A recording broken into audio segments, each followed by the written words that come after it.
Well,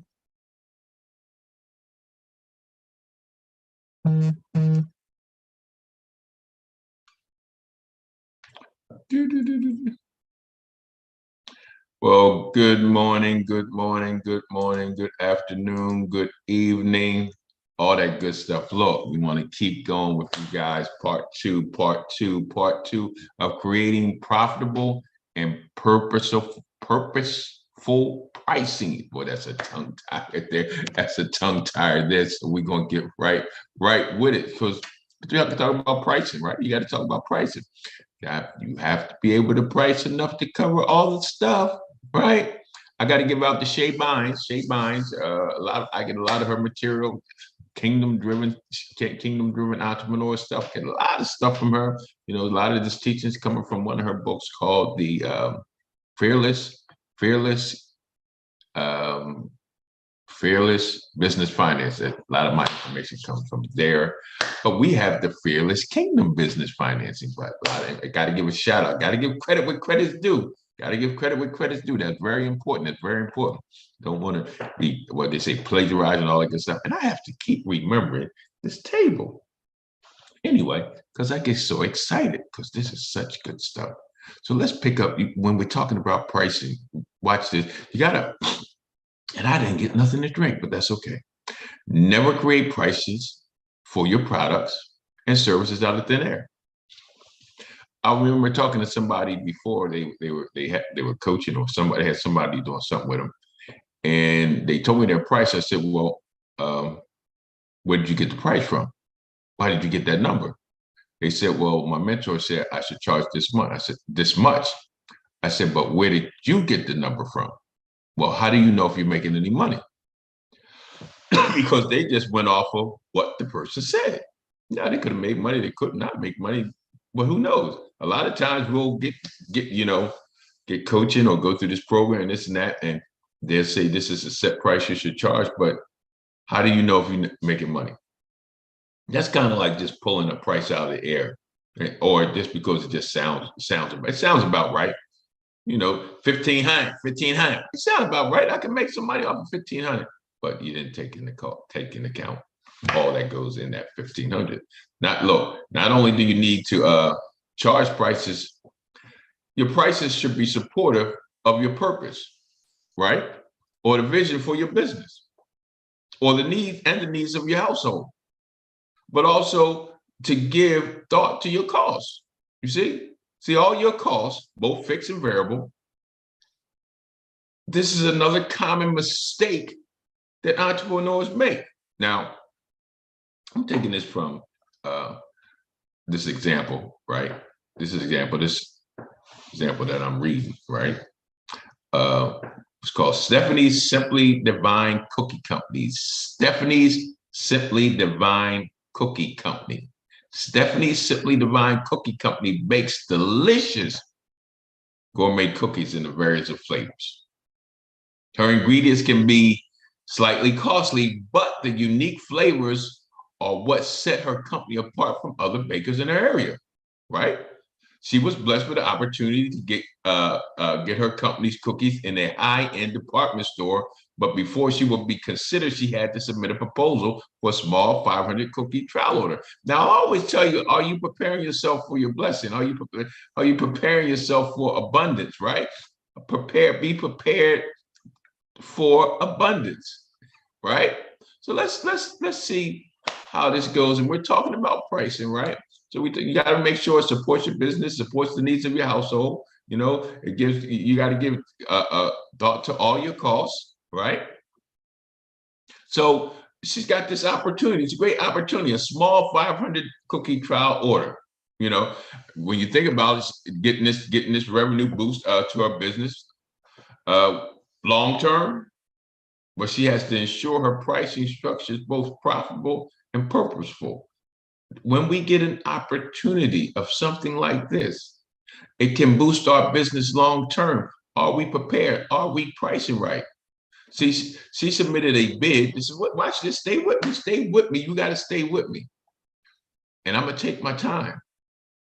She submitted a bid proposal to sell an initial small order of 500 of her designer jumbo cookies for a wholesale price of $1 per cookie, or $500 for the entire order. All right. Is this a profitable bid for Stephanie? Let's do the math. I always tell you, you got to do the math. Okay, let's do this real slow. Cost to make 500 cookies, ingredients and material, energy, packaging, overhead costs equals $62.50. $62.50 divided by 500 cookies is 12.5 cents per cookie. All right. Cost of her labor, taxes and benefits included. And that's what we got to start understanding. If we want to set up our business proud, we got to think about taxes and benefits. You know, a lot of times we're just going to, the thing now is just going to get that bag, making that money. Remember, to make 100,000, you need to make 175,000 to 200,000 because you include everything in there, right? To set up your business properly. Okay, cost of her labor, taxes and benefits is $15 per hour, and it takes 10 hours, right, to package all 500 cookies. 150 divided by 500 cookies equals 30 cents per cookie. Total cost per cookie, 42.5 cents per cookie. This does not sound exciting, and that's why we're having this class, because financing numbers don't sound exciting. That's why it's called Fearless Kingdom Business Financing, because we have a fear to deal with the numbers. It's not exciting, but you're going to find out why it's imperative that we do it. This means that 42.5 cents per cookie is her break-even point for what she can charge for cookies at wholesale cost. What is your break-even point? We do a powerful teaching on that in our incubation program about break-even points, okay?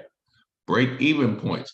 So 42.5 cents per cookie is her break-even point for what she can charge for her cookies at wholesale cost.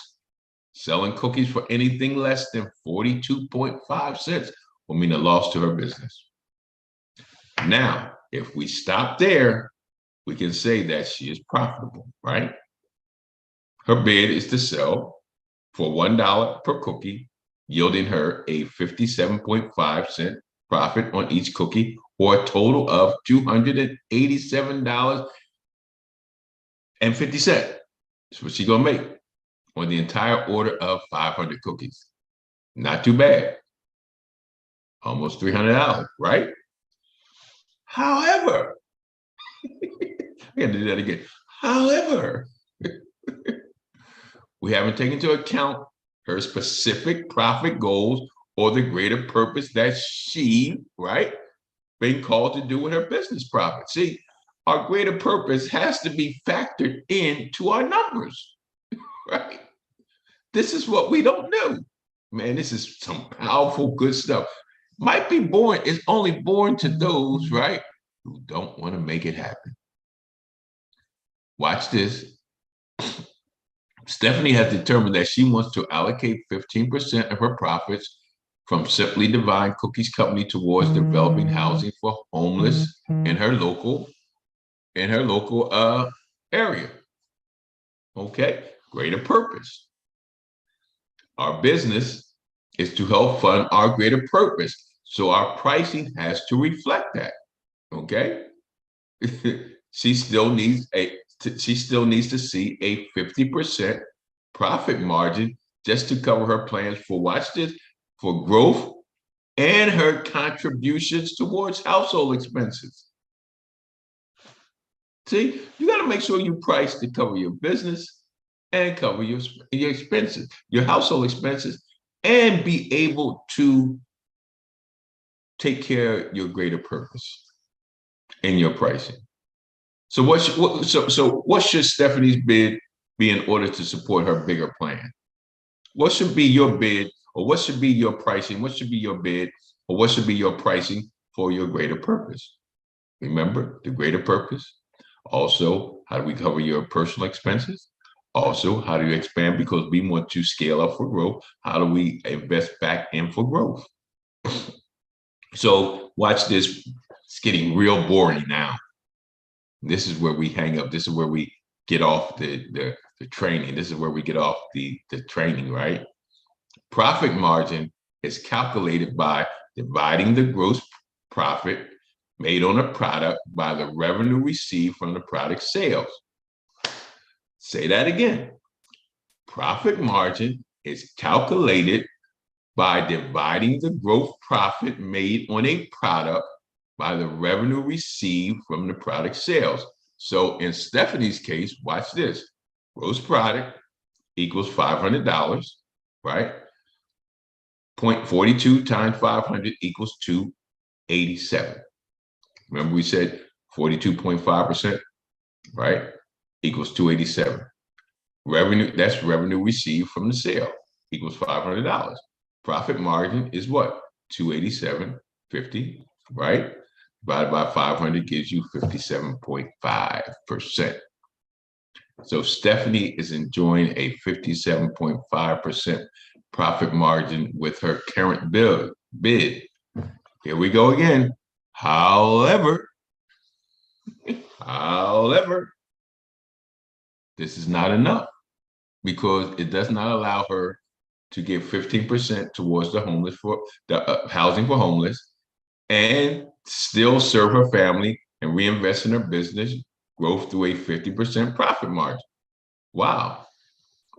So right then and there, it's not going to supply for everything. Think about what your pricing is. Is it covering all those things? So in order to achieve all this, she needs a 65% profit margin, not 57.5, but 65% profit margin. And in order to earn a 65% profit margin, she needs to earn, watch this, she needs to earn 65 cents in profit per cookie. She has to make 65 cents. Right now, she's making 57%, but she needs to make 65 cents in profit per cookie that is she is selling to the department store, or a total of 325. 325 in profits on the wholesale order of 500. So let's do this. It's getting real boring now, but this is how you make your money. Based on her expenses, Stephanie's bid should be no lower than $1.075 per cookie, or $537.50 for the entire order of 500.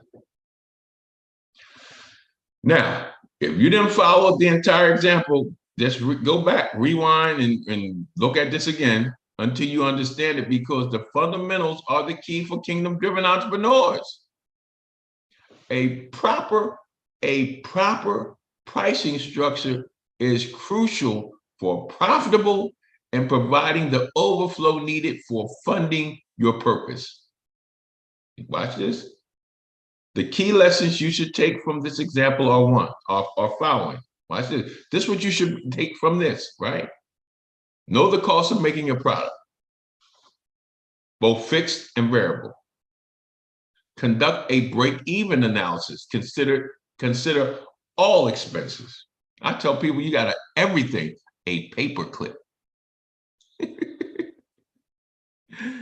Not only the cost of making your product, you put service in there all the time for service, but also the cost of funding your greater purpose and your cost of living, so that you can determine the profit you need to yield. You got to take all that into account when you price. You just can't pull it out of the air. You can't just say because somebody told you, well, we're seeing everybody's doing this at $600 or $1,200 or $1,500, but is it profitable for you? Is it covering everything you need covered? Your business expenses, your household expenses, your greater purpose, your money to scale up. All that needs to be in your pricing. Only thing people are telling you right now is get the bag. Okay. Make sure when you get the bag that you're pricing right, so that the bag don't become empty And and it does not create an overflow, make sure it does create an overflow, excuse me, for your greater purpose. Look, this your guy Ray coming to you live all the way from here. Where it's here right here. Listen, look. Next thing we're going to be talking about value-based pricing for service professionals. Value-based pricing for service professionals. You do not want to miss that. Hey, look, this your guy Ray coming to you live all the way from here. Where it's here right here. This is, hey, look, like we always said, Exodus life change. Yeah, we back at our Exodus life change. We fix my hat there. I'm kind of sharp today. I'm sharp every day, but listen, hey, should I bring it down like that? No, I like it up like that, because that's old school. That's the old school. Hey, God loves you, and I love you. And guess what? Ain't nothing you can do about it. Peace out.